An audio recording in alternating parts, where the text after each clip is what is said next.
We made a thing. We're changing up a little bit our design from our usual. If you're familiar with our channel, we make more rustic designs in the past. Something like this one here, a little key hook or leash hook. And that we use a CNC to engrave in a piece of pine, sort of more a rustic look to it. But now we were wanting to try something new, a little bit more brighter, so we were starting to experiment. This is the first prototype for another type of hook, but having a bit more color into it. If you watched our video, a previous video last week, where we made a bottle opener, and that's it here. We used a logo from our local brewery, Bose Brewery here in our area. Came out quite well. We're trying. This was like one of our first sublimation technique. By the way, that's what that is. At the background here is a technique called sublimation, where you're actually printing off on a piece of paper and you're transferring it onto a piece of wood or onto any type of material that you can think of, pretty much. In this case, we put it on wood, and it came out quite well. So we're really happy how that came out. So we decided to see if we can make different type of hooks as well. So that's where we came up with this. So in this video we'll show you how we do this, because if you are a small woodworking shop, you're looking for different ideas, this might be a project for you that you can do in your shop. Of course, the video, you know, this is our first time making it, so trying things out to see how the outcome. this version here is actually very different than what we initially thought we were going to make. Of course, every good design starts with a drawing, and this is our drawing that we made initially. And of course, somehow this turned out into this. So, yeah, it's a building process, right? So we'd love to hear from you if you think that this is something worthwhile to continue making. Now, of course, we can change the design that's on there altogether. We do have another one here as an example. And just another inspirational quote type of frame. We're looking at making different themes. Could be bathroom, could be hallway, could be home, sweet home type of scenarios, depending on which room you want to put your hook in. So we want to try different backgrounds in that sense. And then version 2 of that, we might make it so that you can actually take out this picture and put a different picture in if you want. So that'll be maybe in our version 2. This is our first prototype. Like with every first prototype, there's a little bit of hit and miss and trying different things and sort of figuring out how to do it. Of course, I could have gone in and on SketchUp and did a full design. So if we do make changes, it's a cheaper way of doing it. But I like my hands-on. I feel that it's not so engineered by doing it by trial and error. I find sometimes those trial and errors will come up with designs that are very unique compared to something that you buy in in Walmarts or in Targets and things like that, where it's just, yeah, they just like cookie cutters and they cut them out and that's it. Whereas doing it this way, as you'll see in the video, you try different things, see what looks cool, and fall upon different ways that you wouldn't otherwise think of, right? So, hope you stay and watch how we make this and live through the struggle with us. It's not a very long video; it's about 10 minutes long in a way of process. So stick with us. We're trying to make a video every week. Again, we made this one last week. We'll put a link up above, and you can check this one out as well if you'd like to see how we made our little bottle opener here. Let's get to it. So, as mentioned in the intro, we made a plan. This was a quick sketch of the idea, and then we pretty much just laid it out on a piece of cardboard just to see what the layout would look like, and just for reference. And we start by cutting out the base pieces. This is a 1/2-inch plywood that we had laying around, so we're just cutting it to size according to our measurements. Actually, we had to change measurements a little bit because the piece of plywood we had was too small. And this is a 1/4 inch, which will make up the second layer of the frame. The frame is actually made up of 3 layers, so we have the base layer, 1/2-inch plywood, and then the second layer is a 1/4 inch plywood that will have the cutouts to insert the images. And it's always fun to watch the laser at work.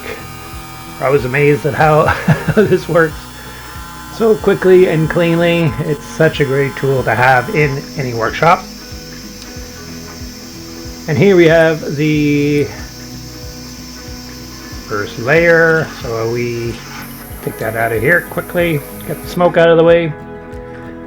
Yeah, looking good. That's kind of what we're looking for. So then we cut the third layer, which makes up the little frames that will hold the pictures in place. So we place the pictures inside here, and now we can put these little frames on top so you can start seeing it sort of come together.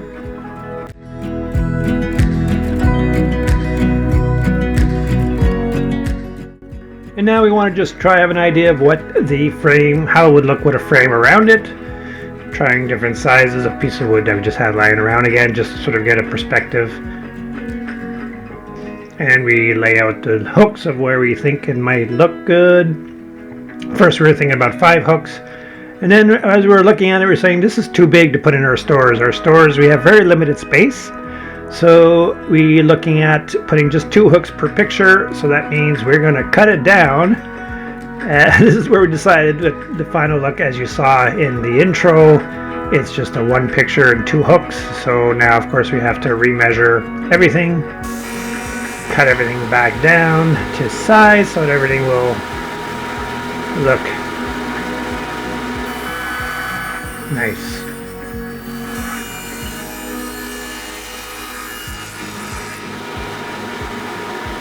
So we cut down the second layer, and now we have to cut down the back, the base layer as well, the 1/2-inch plywood, down to size as well.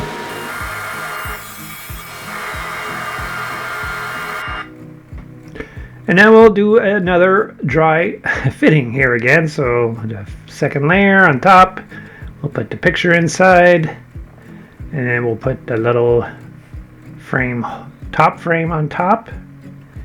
And of course we'll just sort of do a little dry run of what the trim will look like. Hooks. So now we're going to start cutting down the trim to the size we actually want. The top the top piece of the trim we decided to put a beveled edge type of piece, a little bit bigger, kind of like a rustic old window. And here I am trying to figure out in a professional manner how to cut the angle for the beveled edge at the ends. Of course this would have all been easier if I had used a router, because we do have a router table. Unfortunately our router burnt out, so we didn't have a time to get a new one. So we're doing it with the table saw and the chop saw here, so I had to be a little bit of finagling with some plywood to get the angle that I needed.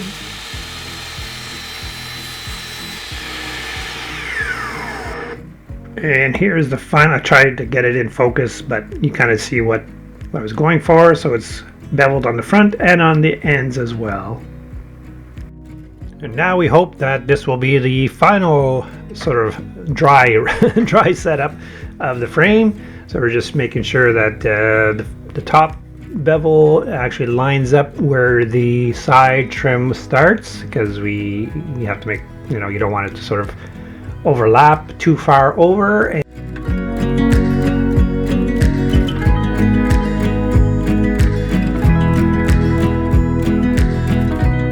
We're liking the final result. So now it's time, we'll just try to see what the hooks will look like. We did both of them to make sure they both look the same. And now it's time to move over to the other table and start to glue up. So here we're not using mustard. I do use a mustard container to hold our glue, but it is a Tite Bond, either Tite Bond 2 or Tite Bond 3. I think it's Tite Bond 2 for this one. It does look a bit like mustard. So we use a bit of the wood glue there, and then I also use the CA glue so that we don't have to hold down with clamps. We just use the CA. I did spray the activator on the plywood, the 1/2-inch plywood. I just don't have it in the video. And then it's just a matter of holding it all down, making sure it just stays in place. And now we move over. I just wanted to clean off the edges nice and clean, and I'm using the Flatmaster sander here just to clean up all the edges. I really should have a fence to make sure that it's nice and 90 degrees, but a little bit of wonkiness gives it that homemade type of look to it, so we just do it by eyeball. And it wouldn't be a real woodworking type video if we didn't have more sanding in it. And here I'm putting the keyhole notch in the back. I do have a little jig there that we use for any kind of project. They just have lines, I just have to center it and we line it up and then we're good to go.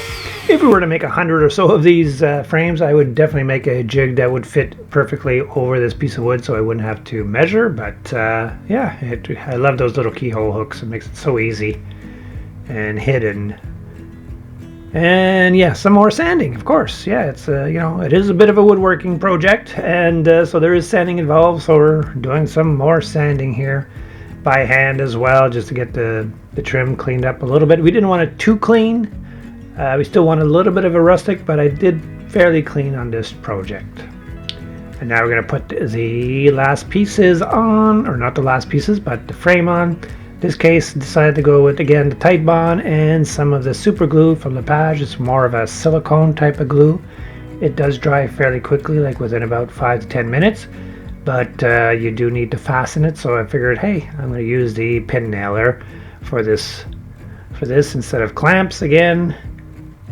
I probably would have used the CA again but I was running low, so I decided to go with the pin nailer. And of course, when you do pin nails, there wouldn't be a proper pin nail project without having pin nails coming through the wrong way with out of your projects. In this case, I had a couple of them, and but it was easy enough to fix those up.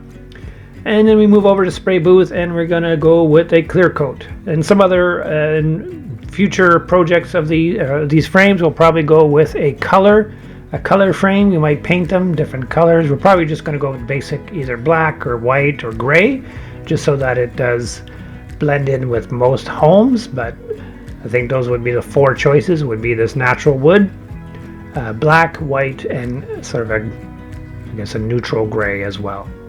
So now I'm just gluing in the pictures as well, and the last piece will be to glue in will be the little frame that goes around the picture. Again, using just the silicone glue, clear silicone glue this time, in case it goes over, you won't see it. And a touch of CA in the corners, just because these little frames, being so narrow, they kind of warp a little bit. So you want to make sure that it's nice and snug. And the last step finally is putting the hooks in. Of course, measure again.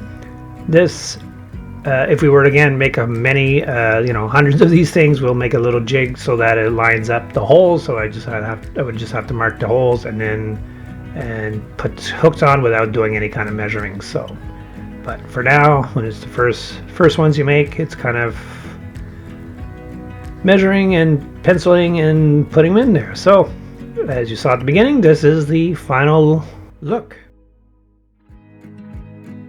So I hope you found this video at least entertaining, and if you did, please hit the like button, and if you'd like to see more of these videos, why not hit the subscription button and the little notification bell so that you'll get notified every time we make a new video.